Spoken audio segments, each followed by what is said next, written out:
मंडळी हो, आज होणार आहे दोन्ही टीम मध्ये क्रिकेट मॅच म्हणजे गावठी IPL। आपल्या पहिल्या टीमचं नाव आहे भंगारवाले आणि दुसऱ्या टीमचं नाव आहे देशी दारूवाले। तर मी कॉमेंट्री मॅन घरफोडे तुम्हाला विनंती करतो की टॉर्चचा कार्यक्रम करून घ्या।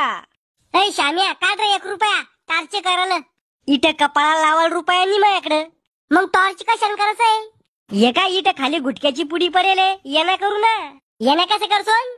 या पाय मोठ्या अक्षरातलं पलड तर तू, लहान अक्षरातलं पलड तर माव। हा फेक मग।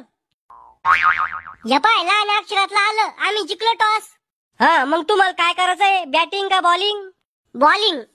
पण आधी सांगून देतो, सिक्स गेला तर आउट आहे। तुझ्या बापाने खेळलं होतं का असं क्रिकेट? सिक्स मारल्यावर आउट आहे? अरे कोहलीचा सावतर भाऊ शकिल्ली जास्त लांब बॉल मारल्यावर एखाद्याच्या घरात जर बॉल गेला ना तर लोक बॉल देत नाही। आधी सांगून देतो, आजच्या खेळाचे काही नियम आहे। बोंबल, कोणते नियम आहे? ते क्रिकेटच्या मध्ये मध्ये करणारा माणूस मै बाबा राहीन। मध्ये मध्ये करणारा म्हणजे? तो माणूस हात नाही कर क्रिकेट मध्ये, खाली हात करतो वर हात करतो, एक बोट दाखवून 1 रुपया मागतो, तो माणूस म्हणून राहिलो मी। हा जम्पायर। हा जम्पायर, ते मै रंगीला बाबा राहीन।